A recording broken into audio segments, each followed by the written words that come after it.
Hello and welcome back. Susan Zummo here, intuitive and originator of soul patterning harmonics. First, thanks to everyone for liking, sharing, commenting, and don't forget to hit the notification bell. All those things really help the channel and get the messages out there. I also want to mention that the classes are set for Awakening the Light Body through Soul Connection Phase 2. And also at the end of June, we'll be doing another light codes activation, which have been absolutely wonderful. So today, when I was tuning in to see what we were going to be talking about, I heard an anonymous, there will be challenges. And I went, oh no, not challenges. And then they elaborated and they said, yes, challenges. There will be challenges this month. There will be challenges ahead because you are being challenged to change. You are being challenged to change your worldview. You're being challenged to change your habits, your thought patterns, your emotions, and your ideas about yourself and the world around you. And most importantly, you're being challenged to change what you believe can be possible for you and for others in the future. This is the big change. This is the big work that we have been doing. And so they said to me, of course there will be challenges. There will always be challenges because you must always be growing and changing. You cannot remain static, although we call that stable. They said, you can be stable and you will be stable even in the midst of change and challenges. How do you approach a challenge? Do you approach it with dread? Do you approach it with the same habitual thinking that you have had for years and years and years? Do you approach it with glee as a challenge to change something different, to be exciting and new, to have a new perspective, to broaden your understanding of yourself in the world? We know that it is all about perspective. And they do too. And they reminded me again that the changes that we are going through right now and the challenges that will be coming up are specifically designed to bring us into a new frequency, to see the world differently, to create the world differently, and to live in a different world. And that's what we want. And you know we can't have it if we refuse to meet challenges head on.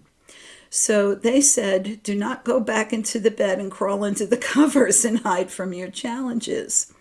Now, I've had a lot of challenges in my life, and my first reaction is to groan, not another one. And yet, I always find myself stepping up and meeting that challenge. We must not be petrified into inaction by our fears of change and inability to accept the challenges that are brought to us. And they said most of the challenges that we'll be facing will come from receiving new information and new understandings about the world, the universe, and ourselves and our place in it. So we come back to having to examine our steadfast and firm beliefs in the face of new information. How do we know that new information is worth taking in and adopting and changing to and meeting the challenge of? Well, that's where intuition comes in. We need our intuition to be functioning. We need our connection to higher self, to soul, to God, creator, source. You know, I say this all the time. I'm probably going to say it a million more times before the year is out. But this is the most important thing for us right now. We cannot rely on outer information only because we know that everyone that's giving us information has their own worldview. They have their own motive and they have their own intent. And right now, what is being given to us, what is being spoon-fed to us through every avenue possible are opposing points of view. They are there to confuse you.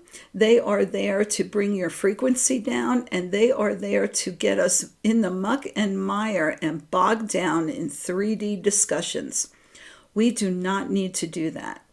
Yes, we need to be aware of what's going on in the world, and then we need to bring that to a higher level. We need to take that into a higher frequency. So let's remember why we are here. We are here to transmute lower frequencies into higher frequencies and lift the energy of this planet and of ourselves into a higher vibration. And that's going to take us out of the weeds and get us up into the clouds, into the cosmos, right? And I think that's a very practical and easy way to do things. We must remain focused on what is important to us, especially during the month of April.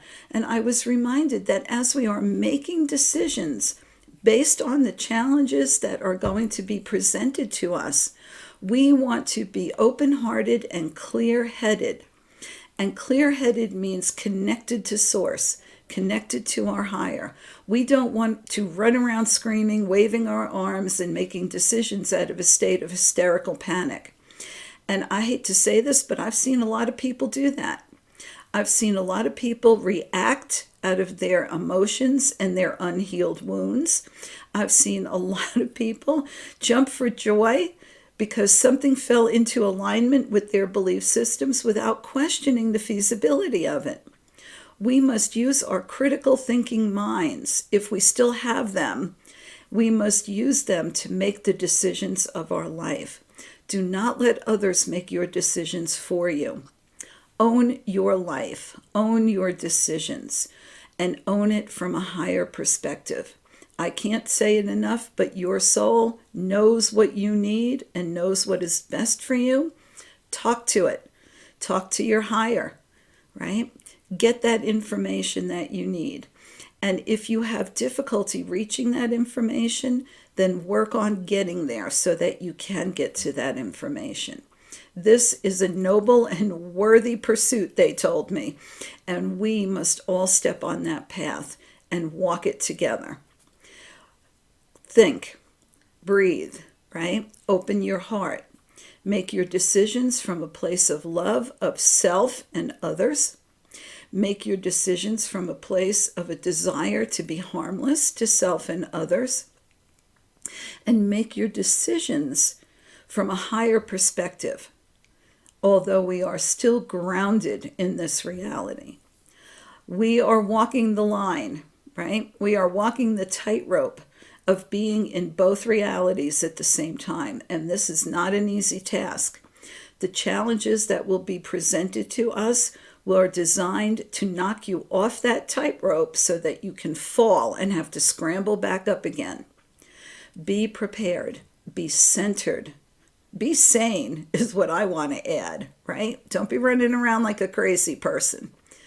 Use your critical mind, but use it with an open heart and connected to your higher. They said, we have so many wonderful things coming this year. Big changes will come, but only if we are unafraid for them to happen. We must be welcoming. We must be fearless in the moment. I don't know anyone who can be fearless all the time, 24/7, every day, right? But we can be fearless in the moment. We can rebalance in the moment, and we could be excited about challenges and change. And so as these wonderful opportunities are coming to us, remember, these are opportunities that we asked for, we prayed for, we visioned for. And so when they are brought to us, we don't want to put our hands up and go, no, not now, I'm not ready. We want to embrace them and accept them. Even if we're not ready, embrace them and know that you're going to get ready. Know that you will take the steps to accomplish the changes and the challenges that are being brought to you. Now, we are going to see challenges brought to us on a personal level, on a community level, right? On a regional level, on a national level, and on a global level. Challenges are challenges are challenges. Some of them will be immediate and will be particularly important to us and impacting for us personally, and some of them will not. Some of them will be a lot far reaching than our own personal lives. And yet, It is how we react to them and how we embrace them in our own thoughts and in our own emotions that's going to make all the difference in the world. You are not a static individual existing in a little bubble all by yourself. So your mental and emotional reactions to what takes place in the community and the world around you contributes to the frequency of the world. And so we want to be good stewards of our thoughts and our emotions and make sure that we are contributing something positive, something optimistic, something joyful and excited and filled with love. This is going to be important. It's not just us by ourselves. The frequency of challenge is washing over us right now, and I'm hearing in the next 3 weeks in particular. Now, there will be other challenges I hear in August, and also again as we get into October, November. So end of October into November. For those of you who are astrologers or have astrology background, you can go looking at the charts. I have no idea how that correlates or if it even does. I'm just telling you what I'm hearing. So as these challenges come in waves, you'll find that there will be energy, there will be light codes, there will be supporting frequencies to help us meet those challenges and to shift our perspectives into something positive and manageable for us so that we can move forward through these challenges and make wonderful and positive changes for ourselves. The more we can experience positive change, meeting challenges and having fantastic outcomes, the more we contribute to the greater frequency of the great shift on this planet. I don't want to skip that. That's really important to emphasize that because we play a major role in everything that's going on in the world, whether we know it or not, or we think about it or not, right? So remember, you are a very important, very vital piece of the equation when it comes to moving this world forward, and especially moving it into fifth density energies and into a more love and harmonious frequency and experience. An expression of the soul is what I heard. We are moving into an expression of the soul, and that's going to bring us some phenomenal experiences. Lots of healing of relationships, I hear, will be coming. Lots of opportunities to heal relationships and lots of opportunities to move forward, which is what we've really wanted to do. And so as these things start to come to us, step back and just say, okay, I'm ready. Now, what do I have to do? What do I need to look at? You can move things fast. You can move things slow, right? But don't push them away. Understand that you are bringing these things to yourself to be looked at, to grow, to expand, right? To change, to evolve, and to reach for higher heights when it comes to frequency and spiritual expansion, and to ground deeper and deeper into the Mother Earth and into this reality. We are doing both. We are not up in the high la-la land frequencies right now. We are not in the new earth right now. And the only way that you're going to get off this planet is a way that a lot of us don't want to go right now, right? We want to be here. So while we're here, let us deal with what is here. Let us work with what is here from a higher perspective and from a spiritual perspective. And know that everything will be all right and it will work out the best for everyone. All right, so that was the message for this week. I hope it resonated with you. If you're interested in the Higher Consciousness Cafe or any of the upcoming meetings, events, classes, just let me know. Reach out and we'll figure it out. Until next week, I wish you all many blessings